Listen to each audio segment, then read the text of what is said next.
Hello everyone and welcome to LukeLore, a quick deep dive into a folklore topic where I share some of the stories from around the world that have piqued my interest.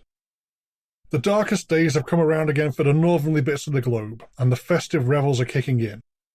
While it has been something of an annual tradition for 5 Decembers in a row, I'm unfortunately a bit tapped out when it comes to Christmas monsters. There are a few more strange creatures to track down out there, but I don't have a whole episode's worth just yet. So for the 2024 winter holidays, we're investigating local traditions from about the place. If you want a creepy Christmas filled with strange monsters, we managed 5 consecutive years of special episodes, and we've put together all of those into a single playlist on YouTube. It's called A LukeLore Christmas if you want to go search it up and binge an impressive lineup of more than 20 strange entities abroad this time of the year. I say more than 20, as it's either 21 or 33 depending on whether you consider the Yule lads in Iceland a single entry or 13 individuals. While it may not be a monster episode this year, it remains strange as we dig down into the fringes of the celebrations from this time of year. What we call Christmas now is a patchwork of older traditions that hardly came with a fixed guide. From country to country, town to town, and even from family to family, there's a lot of different things to see. Plus, the final section has some surprising characters for those of you hungry for the more fearsome side of the season. I couldn't go completely without some new holiday monsters to showcase.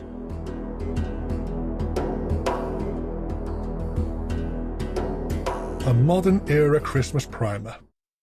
As well as what became a tradition of hunting Christmas monsters, there has also been some LukeLore content dedicated to Christmas itself.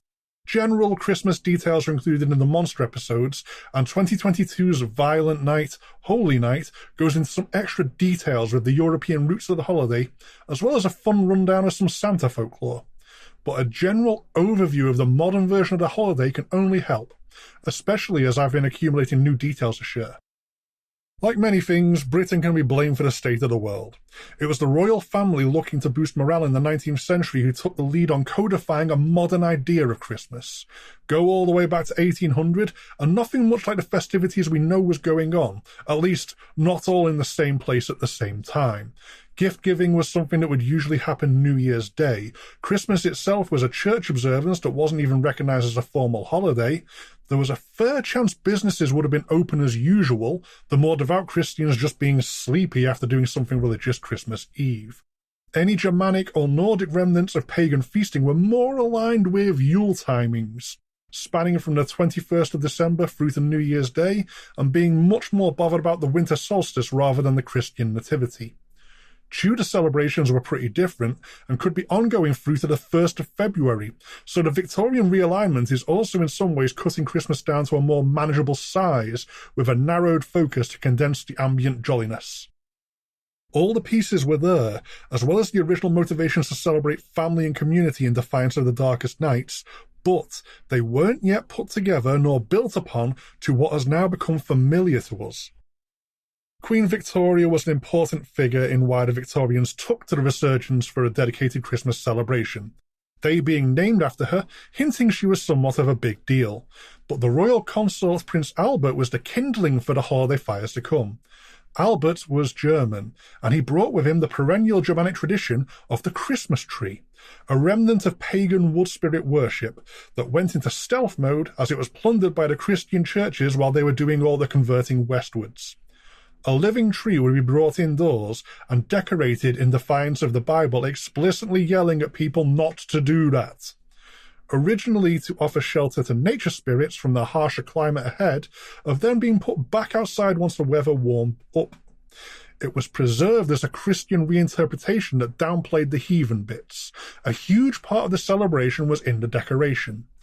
Tinsel, which came from European Christmas spider traditions I unpack in full in my The Krampusnacht special episode from 2020.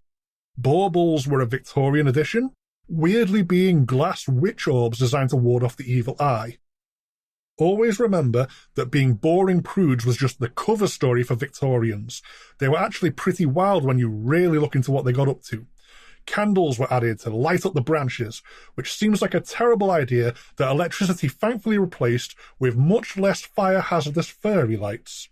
Our modern fairy lights actually take us back to the nature spirit origins, as can your choice in tree topper. If you go with a star to top your tree, that's directly from the Christian Nativity, but one alternative may be a Christmas fairy. I grew up with one my dad made that's still in storage somewhere, and you're being a glorious heathen with that option. Christmas trees were a pagan Trojan horse, and Prince Albert brought them into the royal palaces at a time Britain and its nobility were peaking in colonial power. The Industrial Revolution was doing a lot for the country, but not necessarily making people all that happy. Some of them rich, and a lot of others lifted out of traditional rural poverty into a strange new urban poverty, but not so much happy. Even as the winters became better lit, they were still the dark times. As such, the royal family began a push to bring together the more widely recognised yet still disparate traditions. This was a time before TV, let alone the internet, so the royals held a lot of genuine cultural sway with which to do this, leading the nation by example as the most visible celebrities of the time. All of which was helped by the ongoing Industrial Revolution. Cheap decorations and toys were much more viable thanks to technological advancements in mass-produced tat to distract kids with.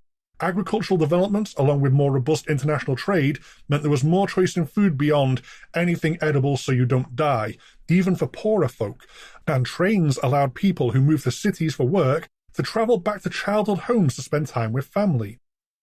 Christmas got recognised as an official national holiday that pushed back any feast which would have been going on the 21st to the day of the 25th, and any gift-giving from the new year was brought forwards to that date. The assorted traditions bundled together to make a strong, unified identity for a rejuvenated holiday the royal family promoted to cheer everyone up. Pop culture rallied behind the idea, giving us such bangers as A Christmas Carol by Dickens, and other European countries, not to mention certain significant colonies, all followed suit in good time.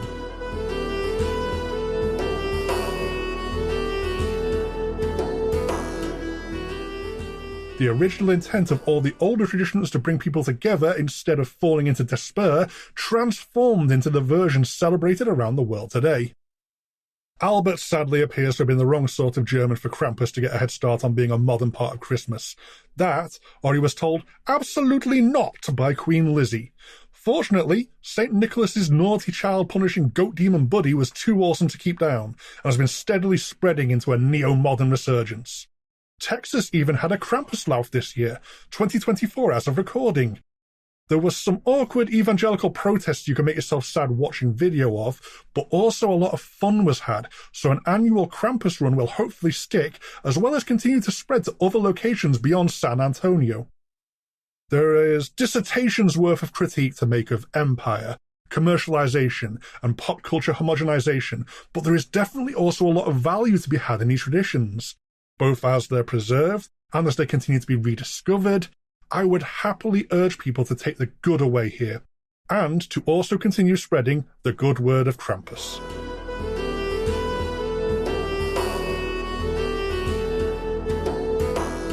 The festive juggernaut of industry. I mentioned in the previous section that the Industrial Revolution played a huge part in driving the modern iteration of the winter holidays, and this is plenty significant enough a point to go over in more detail. The commodification of Christmas was a great driving force for its unstoppable pop culture advance, complaining about how commercial Christmas is compared to its true message, which is apparently something about a miracle baby with the most midichlorians bringing balance to the force or something, is as much an annual tradition as the feasting by now. But there's an interesting and important trick to consider about how the trappings of the season came to stick. The power of advertising a strong brand. Bigger things even than the Coca-Cola propaganda coup that got everyone thinking Santa wears brand-aligned red and white instead of green. The printing press was a massive factor in all kinds of cultural consolidation and formed consensus. It revolutionized the spread of information, something usually reserved for the rich and scholarly, or else the fragmentation from word of mouth. To go back to A Christmas Carol, the first edition sold out almost immediately, fittingly running out come Christmas Eve 1843, with a second and third edition crammed into its first year, going on to an 11th printing by the end of its second year. It was also his 4th out of 8 Christmas stories total that Dickens would write. It originally sold for 5 shillings, roughly just over £30 adjusted to 2024 currency. A hand-copied manuscript in the Renaissance would have set you back 2 or 3 florins at the time, which very vaguely comes in at around £275. Quicker, more readily available, likely a higher word count even as only a novella, the 5 staves of A Christmas Carol coming in at 30,762 words, all almost certainly with less mistakes as well as a more standardized use of language for a tenth of the cost. A book was a reasonable gift or treat for oneself, and modern public libraries began to slowly become a thing from the mid-1800s alongside this huge leap forwards in availability. The first recorded English public library being opened in 1857. The utility of a literate workforce matched a drive for public education. That all fed back into the booming industry. Not just fiction, but news and newspapers. We're ridiculously spoiled for choice right now, and generally will have a planetary network supercomputer carried in our pockets, but the spread of information was severely limited until newspapers became a fast and cheap option. Humankind didn't even get radio broadcasts until the 20th century was well underway, all of which made a unified sense of culture much simpler, not to mention quicker to steer in one direction. But it wasn't just the power of words, as much as you really do need to respect that. There was more to this societal phenomenon. With a Christmas and a growing affluent middle class to celebrate it comes Christmas presents, especially toys. The demand for gifts to exchange rose, and the growth of modern industry was ready to meet the challenge. Assembly lines and colourful paper would do a lot of heavy lifting for how much busier than expected Santa Claus and his elves would become. But the humble Christmas cracker was also a massive component of the spreading holiday spirit. Ubiquitous on store shelves and often avoided by grumpy gits like myself, these dad joke dispensers began to blight civilization back in the 1840s. So the story goes that a Mr. Tom Smith was inspired by the shapes of individually wrapped Parisian bonbons and wanted to recreate that sense of wonder. He was also for some reason inspired to spend 20 years working on making the bloody things explode. So come the 1860s, the Christmas cracker as we know it today was finalised to alarm unsuspecting relatives and household pets as a part of the fun with a bang. I deeply suspect a lot of Tom Smith's inspirations were found in the bottom of a bottle of laudanum, which would have been a common over-the-counter wonder drug during the Victorian times. It, being a concoction of powdered opium dissolved in alcohol, probably had a lot of strange impacts upon the ongoing development of industry in those times. The jokes have basically always been mandatory, a dire drawback to the innovations in printing technology, but the surprise gifts have always been a big part of that feeling of Christmas. From humble wooden dolls and whistles for the kids, up to much showier posh crackers that had actual valuable jewellery packed within, a flashy reminder of how it was the middle and upper classes driving the reinvention of modern-era Christmas. The printing press also asserts itself as a titan of industry again with the invention of the Christmas card. It started as a personal flex by a Sir Henry Cole, who commissioned the artist J.C. Horsley to make him a festive scene to print as a seasonal greetings card in 1843. Thanks to economy of scale, Sir Cole got 1,000 made up, the majority of which he sold to the public to cover the cost of his idea and no doubt add a tiny bit of profit on top. This smidgen of capitalism in action allowed the fledgling meme to immediately break containment, and as the century progressed, chromolithographic printing processes led to affordable high-detail cards for everyone. Now, I actually like Christmas cards, specifically folklore ones, which shouldn't be a surprise. I do love finding local spooky crafters to replenish my stash of season's greetings. Krampus is a given, but deep cuts are fun to find, with a good Yule Cat or Mary Lou never failing to warm my heart. So I can't complain about this one as much as I did crackers. As counterintuitive as it may seem, or perhaps more accurately how icky it feels, that there was an incentive to sell things met by a rising demand to consume luxury goods led to the redefined holiday getting well and truly cemented in the cultural consciousness of everyone there was a market to sell it to. Even the people opposed to the materialistic trappings have eyes and ears. That this is Christmas time is an inescapably reinforced fact of life. Don't even know what the lesson is here. I guess maybe don't feel too bad about splashing out and celebrating if that is your thing. It's kind of like voting with your wallet to keep this time of year loudly special and all lit up sparkly around the world. That being said, in all things, balance. So if we could all agree to stop playing that bloody Mariah Carey song earlier each year, that would be great too. Before our next section, quick ad break. Down with this sort of thing. There have been regular attempts to cancel Christmas across the years, always by the religious, I might add. None of the so-called war on Christmas nonsense that gets invented as rage bait in the news or on social media. That crap is never real. Upon stewing in their own juices unchallenged for long enough, certain sects will go right off the deep end, becoming afraid that any joy in the world may detract from people toiling away in misery until they die, as these self-appointed spiritual leaders consider right and proper. While it wasn't exactly Christmas as we know it now thanks to the Victorians, there were always plenty of local celebrations across the centuries. This includes Britain in 1647, in the wake of a civil war. Parliament deposed King Charles I, and Presbyterianism was enforced across the Isles. Protestant church rule, with the regulative principle of worship at its core, that being in which all things that are not expressly commanded by the church becomes forbidden as a default. This could only go well applied to the daily lives of regular people from the top down.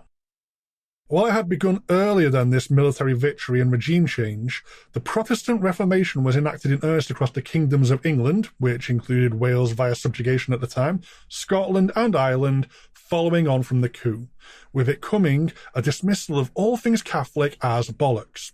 All holy days were abolished, as they interfered with the Protestant work ethic of comfortable clergy yelling at peasants to work harder. And region by region, all local traditions associated with December into the first days of January got expressly forbidden. No one was allowed to have time off, which included government inspection to check businesses were open for Christmas. Traditional decorations were banned, which at the time mostly comprised of displaying holly and other evergreen plants outside of doors. Feasting and consumption of alcohol was under scrutiny to ensure no one was going around celebrating. There will be only work. Work is good for the soul. Laziness is how the sin gets in. The sin will just crawl up in there if you don't keep being productive. Then where will you go once you've been worked to death? Do you peasants want to go to hell? People, as a whole, promptly went on to ignore the bans that had been announced by town meetings and church sermons. They heard what the new government commanded, they just didn't give a damn. Norwich is on record as leading the way, since the people of that county left a paper trail by raising a petition to their mayor calling for an organised traditional Christmas celebration. However, the mayor couldn't openly defy the new government without a nasty case of the dead, but he did become seasonally blind, deaf and dumb as people openly did whatever they wanted. Canterbury has a tradition of a Christmas football game that they accidentally forgot to cancel, and holly bushes had mysteriously appeared outside of homes of their own accord. Westminster made a point of celebrating Christmas Day, which led to church staff of Westminster Abbey being arrested for failing to shut it all down. Kent really went for it. The county very loudly and drunkenly set out to celebrate all 12 days of Christmas. This led to armed forces being deployed to try and stop them. Try being the word. Not to be outdone, London got involved with an anarchic mass decorating. Wreaths of holly and ivy went up all over the place, and stores across the city refused to open on Christmas Day. This led to the Mayor of London assembling a mob of armed goons to follow him as he personally tore down festive wreaths with his own two hands. This personal touch was appreciated by the people of London, as they got to swear at and heckle him every step of the way, the armed goons being far too outnumbered to be a deterrent. In parts of Suffolk, there were reports that mobs of young men would go around forcing shops to close down around Christmas time. All of this did not go unnoticed by the new rulers. They attempted to summon the mayor of Norwich to explain his failure to ban Christmas in his county, but when soldiers turned up to fetch him in April of the next year, the people of Norwich mobbed up to force the city gates closed so he couldn't be taken. This further act of defiance was met with about as much good humour as you may expect, and, in the riots which followed, an attempt to crack down on rebels led to at least 40 people dying. A grand jury ruled that all celebrants in Kent must answer to the law for their 12-day-long bender, which probably wasn't the wisest attempt to punish the disorderly, given how hard that county was willing to party. Kent erupted into open anti-government rioting after an attempt was made to enforce that ruling. Everywhere Christmas got celebrated was tacitly an act of rebellion. If anything, people who otherwise didn't care about Christmas likely celebrated it purely to defy the unpopular new government. The Civil War alone left the country in a mess. Heavy-handed, ideologically led new laws had gone on to knock living standards down for common people even further. It all had consequences. All of which opened, then held open, the door to royalists who could capitalise on the public discontent, leading to a second round of Christmas uprisings. Again, the Presbyterian rulers attempted a crackdown come the winter of 1678, leading to an equal and opposite outbreak of mutinous celebrations. There was no third Christmas of defiance, because the whole miserable affair led to a second civil war before the country could even get to the holiday period of 1679. Most of Britain did manage to end up Protestant, even uniting into Great Britain under Protestant-led Acts of Union. And it's pretty hard to argue reforms in the church and monarchy weren't needed at the time, but the heavy-handed nature of the Presbyterian rule that came in did the reformist revolutionaries no favours. Would-be rulers of Christian faith would do well to remember that to be Christian was fundamentally an act of rebellion against oppressive rule. Maybe let people have their winter feast if you want to keep them happy and yourselves in power.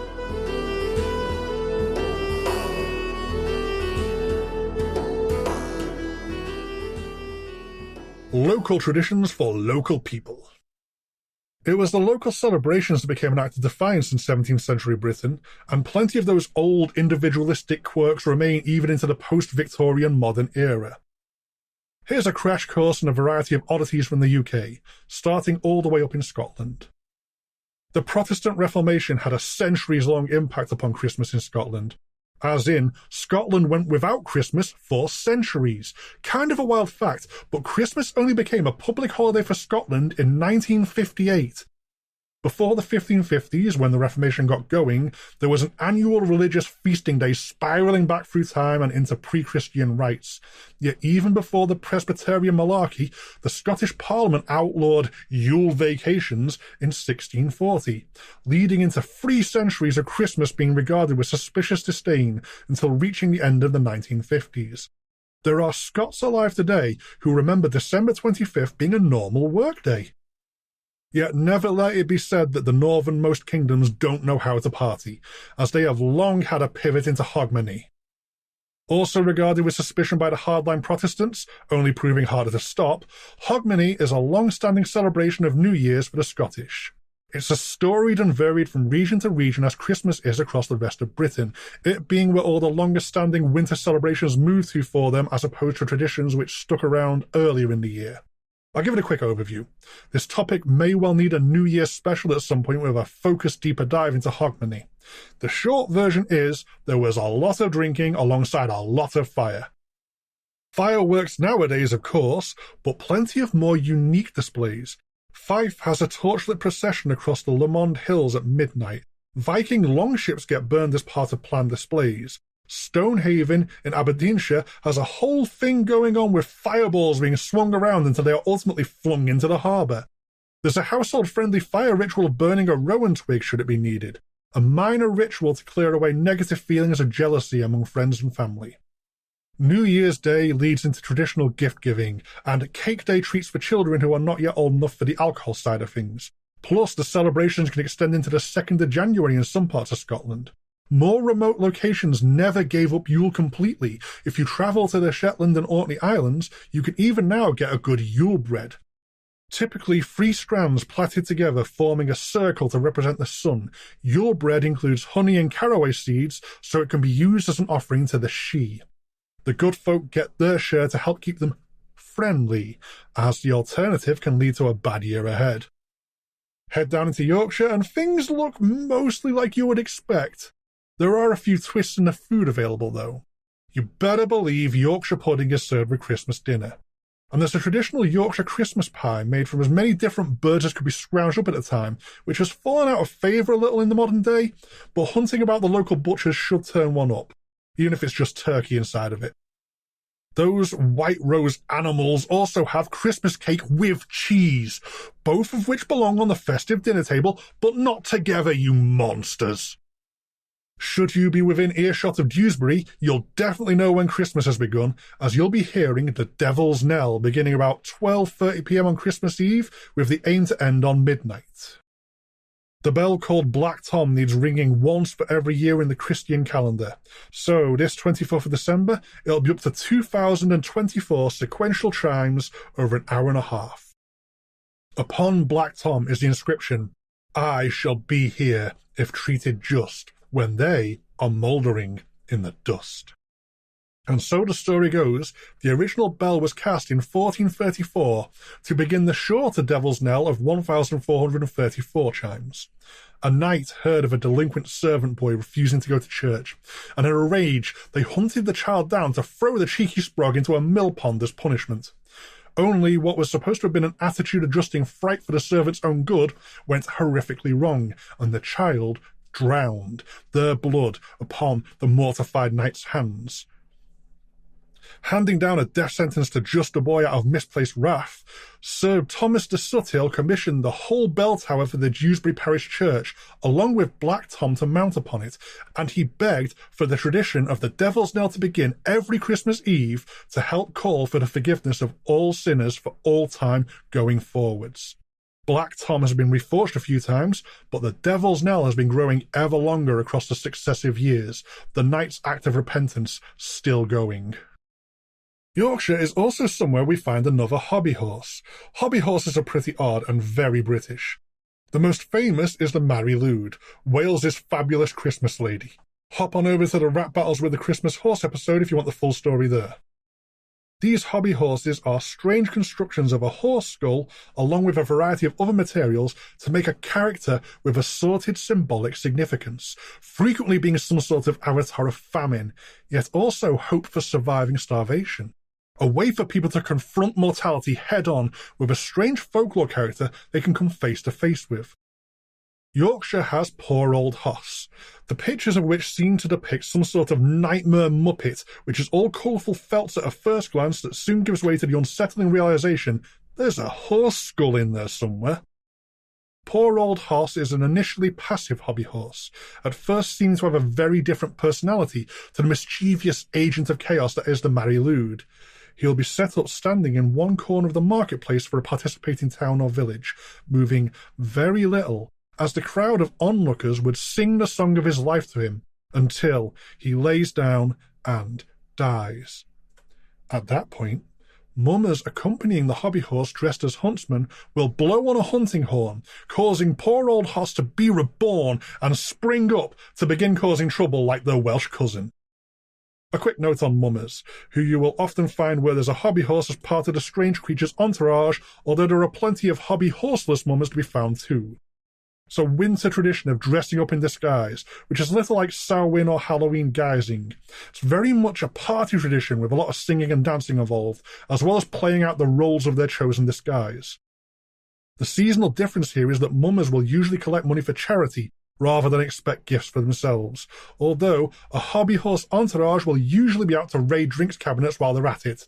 It is Yule time, after all. Heading over to Lancashire, my old birthplace, and weirdness keeps coming. Nothing that unusual really by Lancashire standards, as more and more seems to be the case. It will all start with Flesh Day. I can't sugarcoat it, Flesh Day sounds terrifying, and with Lancashire's track record it's probably healthy to be a little wary, but this seems innocent enough despite the evocative name. Flesh Day is a final market before Christmas where all the meats needed for the winter feast are out for sale. This is where a family is expected to panic buy a bird bigger than the children it will feed, as well as grab enough pigs in blankets to satiate every expected visitor through to New Year. Hang on, it occurs to me different countries have different things called pigs in blankets. The British tradition here is sausages wrapped in bacon, artery-hardening fur that was very much aimed at being filling with what scraps of pig were available. They're everywhere around Christmas time in the Isles, turning up as a side to every dish going and being the solid core of many a leftover sandwich. Lancashire seems to really like its Lord of Misrule. This can be a wider-reaching tradition for England as a whole, and even other parts of Europe, with the French especially having their own version, but it's prominent in the northwest county. Post-pagan conversion, December became a penitent time of fasting up until the 12 days of Christmas kicked in, when feasting and merriment would be unleashed. This is where the Lord of Misrule would come in. Other names include the Abbot of Unreason or the Master of Merry Disports, location depending. Prince de Sots over in France, the Prince of Drunks. It's a special mummer who would be selected by the community to take charge of everyone letting loose for the end of the year, drinking, dancing, music, and telling rowdy jokes at the expense of those in charge. The Lord of Misrule was a festive fool, given free rein to give otherwise repressed people a license to party. They may even be the medieval version of Father Christmas. Did we already do the Lord of Misrule? Being chaotic and doing him again makes sense. Context? Lancashire does, too, also have a hobby horse of its own. Although this is an Easter-based one, I'll quickly name-drop them to match up with the Mary Lwyd and Poor Old Hoss. Lancashire's hobby horse is Auld Ball, and this time they're a woodland menace known to the Forest of Rossendale. Auld Ball is a little humbler than the more festively decorative Mary Lwyd, or colourful felt monstrosity of Poor Old Hoss, in that this horse skull is only dressed up in a plain sackcloth. Although the eyes are traditionally made from the bottoms of glass bottles, and the costume will sometimes have a tail affixed too. A team of 6 mummers will accompany Auld Ball, singing a song that sadly seems to have not been recorded anywhere, and may well have been lost to time. The song is your warning to hide. Auld Ball was out to chase people for their money. Between the mummers and the Easter timing, the mugging was likely for charity's sake. I'm also wondering if their spring timing is also a rebirth theme like Poor Old Hoss has. I think I'm going to leave this amorphously the north for this year. The episode could end up quite long if I keep going. Expect further traditions in future Christmas specials. We aren't even done with the British Isles yet. Then, wider Europe awaits. One final thing before I wrap this episode up. Some creatives I'm proud to know have begun a fantasy audio drama called The Fate of Core. The first few episodes are out now, with regular installments resuming from January 24th. Tiding the tale over through the holidays, they have been releasing winter lore for the setting, and we have one of them to share here.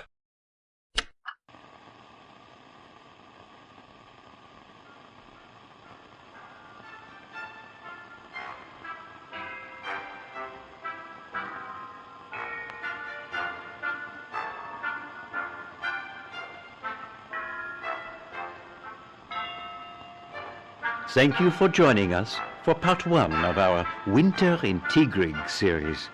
This will be a trilogy of articles exploring how our beloved city of Tigrig celebrates the winter holidays.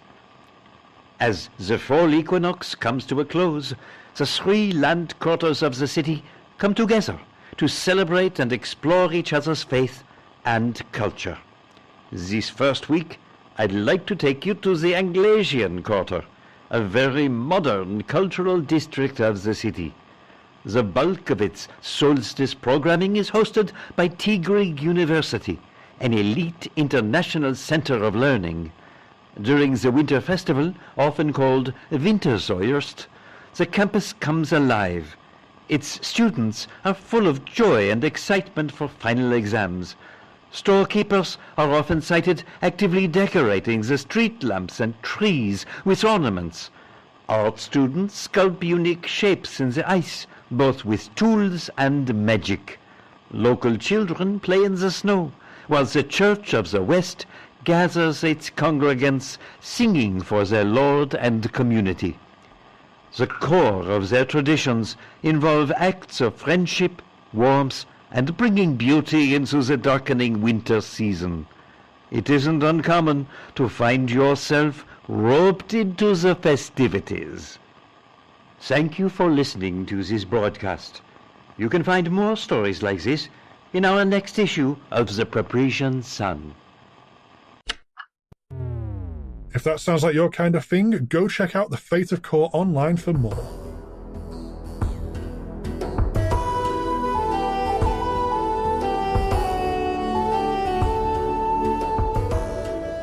So, LukeLore's 6th Christmas. Where did all that time go? I confuse myself referring to my online transcripts sometimes, so sure something I remember must have been a recent topic, only to have to scroll through the literal years. And I'm still not quite out of Christmas monsters, although I may have to ration them going forwards. We have poor old Hoss, Old Ball, and the Lord of Misrule to add to our growing archive of seasonal oddities now. Happy insert preferred holidays here. Go forth and grab an assortment of them, making for a great time with friends, family and community through the darkest times of the year. I'm aiming to have a Yule feast on Saturday the 21st, a light Christmas Eve meal with my mum, a big Christmas dinner Christmas Day with my partner's family, and then an astounding amount of cheese on Boxing Day. Some sort of Indian banquet is likely around New Year's too. You don't need to pick just one. Let the winter revels roll ever onwards. Blessed Yule tidings and a Merry Christmas from LukeLore. LukeLore is a Ghost Story Guys production. If you do want to contact me, there's the show's dedicated email, lukeloregsg@gmail.com, and the general show email, ghoststoryguys@gmail.com. Both myself and the main show are really easy to find on Facebook and other socials if you want to make day-to-day contact, as well as a very active Instagram account a lot of the community gets involved with. If you do want to support the show directly, check out our Patreon at patreon.com/ghoststoryguys. We do have LukeLore merchandise available at the Ghost Story Guys online store. Feel very free to show off any you may get online. We have an ongoing push to promote LukeLore more, and the dedicated Facebook group for the show is a pretty active success if you want to come join us over there. As ever, though, the absolute best thing anyone can do to support the show is to give it a listen. Share this around if you think you may know someone who may be interested, leave a review if you get the chance to help signal boost me, and most of all, I simply hope you enjoy what I'm doing here. Goodbye for now.